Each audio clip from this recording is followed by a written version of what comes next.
bác sĩ Cao Xuân Ngọc. Và ngày hôm nay thì tôi sẽ chia sẻ cho các bạn một trong những cái trường hợp mà tôi cảm thấy là khi mà điều trị nó khá là nan giải. Đây là cái trường hợp mà nám chân sâu. Trường hợp này tôi đã điều trị cách đây gần 1 năm rồi.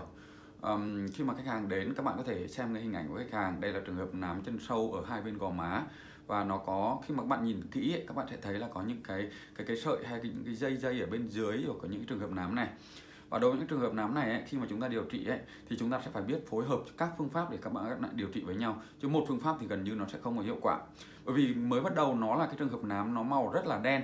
Nên cái phương án đầu tiên khi mà tôi đưa ra xử lý ấy, thì tôi sẽ lựa chọn laser, nó là cái bước đầu tiên. Vì laser nó sẽ giúp cho chúng ta xử lý được cái sắc tố rất là tốt. Nó sẽ giúp cho cái việc mà lấy sắc tố đi nó nhanh ở những cái buổi ban đầu. Vì thế là đầu tiên là tôi sẽ dùng cái laser, tôi sẽ tác động lên trên bề mặt da để tôi lấy đi sắc tố đấy. Về cơ bản cái laser nó chỉ là làm vỡ cái sắc tố ra và nó lấy đi hết những hạt sắc tố đấy. Nhưng mà bên dưới thì tế bào sắc tố melanocyte nó vẫn cứ sinh ra bình thường. Cái phác đồ này thì tôi tiến hành điều trị bằng laser. Tôi bắn ở hai cái chế độ. Đầu tiên là tôi dùng cái chế độ toning, tôi bắn toàn bộ ở cái vùng đấy. Sau đó thì để port size bé hơn một chút để bắn tại những cái điểm của những cái nốt nám đấy. Và cứ cách 2 tuần tôi sẽ bắn một lần. Hình như tôi không nhớ rõ lắm, nhưng mà đối với trường hợp này thì tôi đã điều trị nó rơi tầm khoảng cỡ 6 đến 7 lần laser. Và khi mà 6 đến 7 lần laser ấy, thì cái hiệu quả của nó chỉ đạt được cho chúng ta tầm khoảng cỡ 40 đến 50% thôi. Nó không thể nào hiệu quả tiếp được nữa. Và kể cả lúc đấy tôi có tiếp tục tôi bắn đi chăng nữa thì nó vẫn không thể hiệu quả được nữa. Và vì thế là tôi đã dừng lại cái phác đồ laser. Sau đó tôi sẽ chuyển sang một cái phác đồ 2. Thì ở phác đồ 2 thì tôi sẽ tiến hành là tôi tiêm những cái chất ức chế sắc tố melan, để nó sẽ có những cái sản phẩm để ức chế tế bào melanocyte vào. Những cái sản phẩm thì tôi tiêm ở đây nó chủ yếu là glutathione, vitamin C và cái L-cysteine.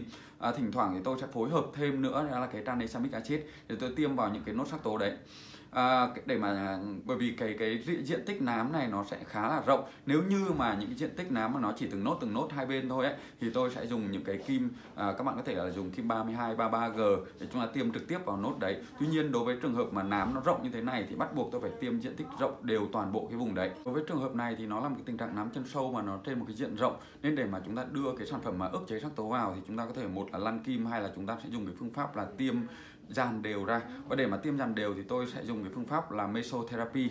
Ở cái phương pháp này thì nó sẽ có hai cái. Một là chúng ta có thể dùng cái máy mesotherapy, chúng ta sẽ tiêm vào. Tuy nhiên thì khi mà tôi dùng máy thì tôi nhận thấy là nó trào thuốc ra rất là nhiều. Bởi vì thế là tôi sẽ dùng một cái kim áp lực kết hợp với một cái đầu kim mesotherapy để tôi tiêm tay.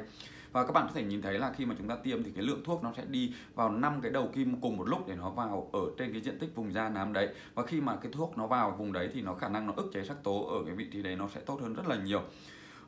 Cái việc mà chúng ta tiêm thường thì để mà có hiệu quả của cái tiêm ức chế sắc tố ấy, nó sẽ phải ít nhất sau 1 tháng thì nó mới bắt đầu phát huy cái tác dụng, bởi vì nó phải đủ thời gian để nó ức chế tế bào melanocyte. Vì thế là tôi vẫn tiếp tục là 2 tuần tôi sẽ tiếp tục tôi tiêm một lần. Và đối với trường hợp này thì tôi đã phải tiêm lên đến tầm khoảng cỡ 4 đến 5 lần nữa để cho nó đạt được cái hiệu quả như các bạn đang nhìn thấy hình ảnh đây ạ.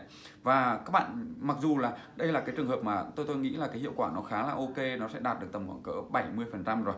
Tuy nhiên thì chúng ta sẽ dừng lại ở cái liệu trình tại đây. Nếu như mà chúng ta tiếp tục chúng ta bắn laser nữa thì nó cũng sẽ hiệu quả nó sẽ không đạt được. Hoặc chúng ta có tiêm đi chăng nữa thì hiệu quả nó chỉ lại dừng lại ở đấy thôi.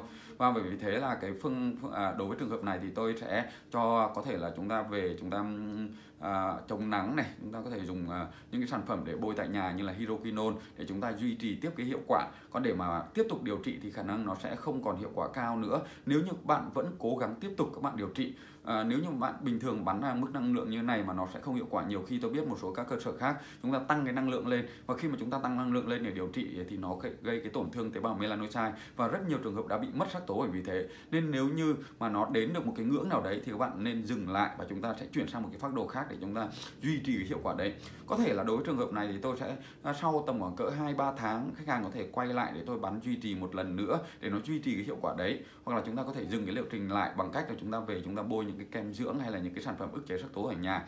Ngoài ra thì đối với trường hợp này thì tôi sẽ cho thêm một số những sản phẩm để uống để ức chế tế bào melanocyte ở bên trong ra nữa.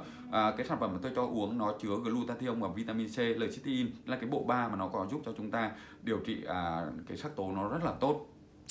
Đây là một trong những trường hợp mà tôi nghĩ là các bạn có thể là áp dụng theo để chúng ta có thể điều trị trường hợp khá là khó. Ở những cái video tiếp theo thì tôi sẽ chia sẻ cho các bạn những cái trường hợp mà tôi đang điều trị khó như thế nào. Và các bạn có thể là đăng ký cái kênh YouTube của tôi để có thể cập nhật những cái video mới nhất từ Dr. Ngọc. Hẹn gặp lại các bạn ở những video tiếp theo.